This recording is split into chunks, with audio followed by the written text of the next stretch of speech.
Praise the Lord. ലൂക്കോസ് എഴുതിയ സുവിശേഷം 24 അധ്യായം.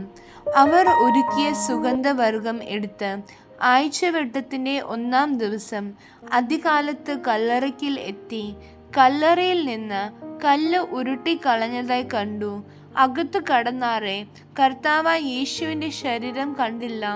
അതിനെക്കുറിച്ച് അവർ ചഞ്ചലിച്ചിരിക്കുമ്പോൾ മിന്നുന്ന വസ്ത്രം ധരിച്ച 2 പുരുഷന്മാർ അരികെ നിൽക്കുന്നത് കണ്ടു. ഭയപ്പെട്ട് മുഖം കുനിച്ചു നിൽക്കുമ്പോൾ അവർ അവരോട്, നിങ്ങൾ ജീവനുള്ളവനെ മരിച്ചവരുടെ ഇടയിൽ അന്വേഷിക്കുന്നത് എന്ത്? അവൻ ഇവിടെ ഇല്ല, ഉയർത്തെഴുന്നേറ്റിരിക്കുന്നു.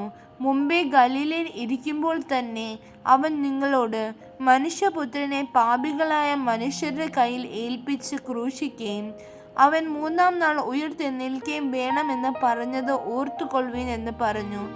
അവർ അവൻ്റെ വാക്കു ഓർത്തു കല്ലറ വിട്ടു മടങ്ങിപ്പോയി. 11 മുതലായ എല്ലാവരോടും ഇതൊക്കെയും അറിയിച്ചു. അവർ ആരെന്നാൽ മഗ്ദലക്കാരത്തി മറിയ, യോഹന്ന, യാക്കോബിൻ്റെ അമ്മ മറിയ എന്നിവർ തന്നെ. അവരോട് കൂടെയുള്ള മറ്റ് സ്ത്രീകളും അത് അപ്പോസ്തലന്മാരോട് പറഞ്ഞു. ഈ വാക്ക് അവർക്ക് വെറും കഥ പോലെ തോന്നി. അവരെ വിശ്വസിച്ചില്ല. എന്നാൽ പത്രോസ് എഴുന്നേറ്റ് കല്ലറയ്ക്കൽ ഓടിച്ചെന്ന് കുനിഞ്ഞു നോക്കി തുണി മാത്രം കണ്ട് സംഭവിച്ചതെന്തെന്ന് ആശ്ചര്യപ്പെട്ട് മടങ്ങിപ്പോന്നു. അന്നു തന്നെ അവരിൽ 2 പേർ യെരുശലേമിൽ നിന്ന് 7 നാഴിക ദൂരമുള്ള എമ്മവൂസ് എന്ന ഗ്രാമത്തിലേക്ക് പോവുകയിൽ ഈ സംഭവിച്ചതിനെ കുറിച്ചൊക്കെയും തമ്മിൽ സംസാരിച്ചു കൊണ്ടിരുന്നു. സംസാരിച്ചും തർക്കിച്ചും കൊണ്ടിരിക്കുമ്പോൾ യേശു താനും അടുത്തു ചെന്ന് അവരോട് ചേർന്ന് നടന്നു. അവനെ അറിയാതെ വണ്ണം അവരുടെ കണ്ണ് നിരോധിച്ചിരുന്നു. അവൻ അവരോട്, നിങ്ങൾ വഴി നടന്ന് തമ്മിൽ വാദിക്കുന്ന ഈ കാര്യം എന്തെന്ന് ചോദിച്ചു. അവർ വാടിയ മുഖത്തോടെ നിന്നു.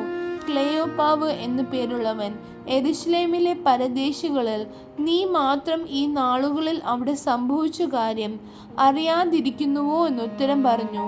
ഏതെന്ന് അവൻ അവരോട് ചോദിച്ചതിന് അവർ അവനോട് പറഞ്ഞത്, ദൈവത്തിനും സകല ജനത്തിനും മുമ്പാകെ പ്രവൃത്തിയിലും വാക്കിലും ശക്തിയുള്ള പ്രവാചകനായിരുന്ന നസ്രയനായ യേശുവിനെ കുറിച്ചുള്ളത് തന്നെ. നമ്മുടെ മഹാപുരോഹിതന്മാരും പ്രമാണികളും അവനെ മരണവിധിക്ക് ഏൽപ്പിച്ച് ക്രൂശിച്ചു. ഞങ്ങളോ അവൻ ഇസ്രായേലിനെ വീണ്ടെടുപ്പാനുള്ളവൻ എന്ന് ആശിച്ചിരുന്നു. അത്രയുമല്ല, ഇത് സംഭവിച്ചിട്ട് ഇന്ന് 3-ാം നാൾ ആകുന്നു. ഞങ്ങളുടെ കൂട്ടത്തിൽ ചില സ്ത്രീകൾ രാവിലെ കല്ലറയ്ക്കൽ പോയി അവൻ്റെ ശരീരം കാണാതെ മടങ്ങി വന്ന് അവൻ ജീവിച്ചിരിക്കുന്നു എന്ന് പറഞ്ഞ ദൂതന്മാരുടെ ദർശനം കണ്ടു എന്ന് പറഞ്ഞ് ഞങ്ങളെ ഭ്രമിപ്പിച്ചു. ഞങ്ങളുടെ കൂട്ടത്തിൽ ചിലർ കല്ലറയ്ക്കൽ ചെന്ന് സ്ത്രീകൾ പറഞ്ഞതുപോലെ തന്നെ കണ്ടു, അവനെ കണ്ടില്ല താനും. അവൻ അവരോട്, അയ്യോ ബുദ്ധിഹീനരെ, പ്രവാചകന്മാർ പറഞ്ഞിരിക്കുന്നത് എല്ലാം വിശ്വസിക്കാത്ത മന്ദബുദ്ധികളെ, ക്രിസ്തു ഇങ്ങനെ കഷ്ടം അനുഭവിച്ചിട്ട് തൻ്റെ മഹത്വത്തിൽ കടക്കേണ്ടതല്ലയോ എന്ന് പറഞ്ഞു. മോശ തുടങ്ങി സകല പ്രവാചകന്മാരിൽ നിന്നും എല്ലാ തിരുവെഴുത്തുകളിലും തന്നെക്കുറിച്ച് അവർക്ക് വ്യാഖ്യാനിച്ചു കൊടുത്തു. അവർ പോകുന്ന ഗ്രാമത്തോട് അടുത്തപ്പോൾ അവൻ മുൻപോട്ട് പോകുന്ന ഭാവം കാണിച്ചു. അവരോ, ഞങ്ങളോട് കൂടെ പാർക്ക, നേരം വൈകി അസ്തമിപ്പാറായല്ലോ എന്ന് പറഞ്ഞ് അവനെ നിർബന്ധിച്ചു. അവൻ അവരോട് കൂടെ പാർപ്പാൻ ചെന്നു. അവരുമായി ഭക്ഷണത്തിനിരിക്കുമ്പോൾ അവൻ അപ്പം എടുത്ത് അനുഗ്രഹിച്ച് നുറുക്കി അവർക്ക് കൊടുത്തു. ഉടനെ അവരുടെ കണ്ണ് തുറന്നു അവർ അവനെ അറിഞ്ഞു. അവൻ അവർക്ക് അപ്രത്യക്ഷനായി. അവൻ വഴിയിൽ നമ്മോട് സംസാരിച്ച് തിരുവെഴുത്തുകളെ തെളിയിക്കുമ്പോൾ നമ്മുടെ ഹൃദയം നമ്മുടെ ഉള്ളിൽ കത്തിക്കൊണ്ടിരിക്കുന്നില്ലയോ എന്ന് അവർ തമ്മിൽ പറഞ്ഞു. ആ നാഴികയിൽ തന്നെ അവർ എഴുന്നേറ്റ് യെരുശലേമിലേക്ക് മടങ്ങിപ്പോന്നു. കർത്താവ് വാസ്തവമായി ഉയർത്തെഴുന്നേറ്റ് ശിമോന് പ്രത്യക്ഷന എന്ന് കൂടെയിരുന്ന് പറയുന്ന 11 കൂടെയുള്ളവരെയും കണ്ട് വഴിയിൽ സംഭവിച്ചതും അവൻ അപ്പം നുറുക്കുകയിൽ തങ്ങൾക്ക് അറിയായി വന്നതും അവർ വിവരിച്ചു പറഞ്ഞു. ഇങ്ങനെ അവർ സംസാരിച്ചു കൊണ്ടിരിക്കുമ്പോൾ അവൻ അവരുടെ നടുവിൽ നിന്ന്, നിങ്ങൾക്ക് സമാധാനമെന്ന് പറഞ്ഞു. അവർ ഞെട്ടി ഭയപ്പെട്ടു. ഒരു ഭൂതത്തെ കാണുന്നു എന്ന് അവർക്ക് തോന്നി. അവൻ അവരോട്, നിങ്ങൾ കലങ്ങുന്നത് എന്ത്? നിങ്ങളുടെ ഹൃദയത്തിൽ സംശയം പൊങ്ങുന്നതും എന്ത്? ഞാൻ തന്നെ ആകുന്നു എന്ന് എൻ്റെ കൈയും കാലും നോക്കി അറിവീൻ. എന്നെ തൊട്ട് നോക്കുവിൻ. എന്നിൽ കാണുന്നത് പോലെ ഭൂതത്തിന് മാംസവും അസ്ഥിയും ഇല്ലല്ലോ എന്ന് പറഞ്ഞു.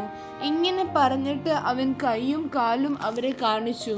അവർ സന്തോഷത്താൽ വിശ്വസിക്കാതെ അതിശയിച്ചു നിൽക്കുമ്പോൾ അവരോട്, തിന്നുവാൻ വല്ലതും ഇവിടെ നിങ്ങളുടെ പക്കലുണ്ടോ എന്ന് ചോദിച്ചു. അവർ ഒരു ഖണ്ഡം വറുത്ത മീനും തേൻ കട്ടയും അവന് കൊടുത്തു. അത് അവൻ വാങ്ങി അവർ കാണുകെ തിന്നു. പിന്നെ അവൻ അവരോട്, ഇതാകുന്നു നിങ്ങളോട് കൂടെ ഇരിക്കുമ്പോൾ ഞാൻ പറഞ്ഞ വാക്ക്. മോശെയുടെ ന്യായപ്രമാണത്തിലും പ്രവാചക പുസ്തകങ്ങളിലും സങ്കീർത്തനങ്ങളിലും എന്നെക്കുറിച്ച് എഴുതിയിരിക്കുന്നതൊക്കെയും നിവൃത്തിയാകണം എന്നുള്ളത് തന്നെ എന്ന് പറഞ്ഞു. തിരുവെഴുത്തുകളെ തിരിച്ചറിയേണ്ടതിന് അവരുടെ ബുദ്ധിയെ തുറന്നു. ക്രിസ്തു കഷ്ടം അനുഭവിക്കുകയും 3-ാം നാൾ മരിച്ചവരിൽ നിന്ന് ഉയർത്തെഴുന്നേൽക്കുകയും അവൻ്റെ നാമത്തിൽ മാനസാന്തരവും പാപമോചനവും യെരൂശലേമിൽ തുടങ്ങി സകല ജാതികളിലും പ്രസംഗിക്കുകയും വേണം എന്നിങ്ങനെ എഴുതിയിരിക്കുന്നു. ഇതിന് നിങ്ങൾ സാക്ഷികളാകുന്നു. എൻ്റെ പിതാവ് വാഗ്ദത്തം ചെയ്തതിനെ ഞാൻ നിങ്ങളുടെ മേൽ അയക്കും. നിങ്ങളോ ഉയരത്തിൽ നിന്ന് ശക്തി ധരിക്കുവോളം നഗരത്തിൽ പാർപ്പിൻ എന്നും അവരോട് പറഞ്ഞു. അനന്തരം അവൻ അവരെ ബെഥാനിയോളം കൂട്ടിക്കൊണ്ടുപോയി കൈ ഉയർത്തി അവരെ അനുഗ്രഹിച്ചു. അവരെ അനുഗ്രഹിക്കയിൽ അവൻ അവരെ വിട്ടുപിരിഞ്ഞു സ്വർഗാരോഹണം ചെയ്തു. അവർ അവനെ നമസ്കരിച്ചു. മഹാസന്തോഷത്തോടെ യെരൂശലേമിലേക്ക് മടങ്ങി ചെന്ന് എല്ലായ്പ്പോഴും ദേവാലയത്തിലിരുന്ന് ദൈവത്തെ വാഴ്ത്തിപ്പോന്നു. ആമേൻ.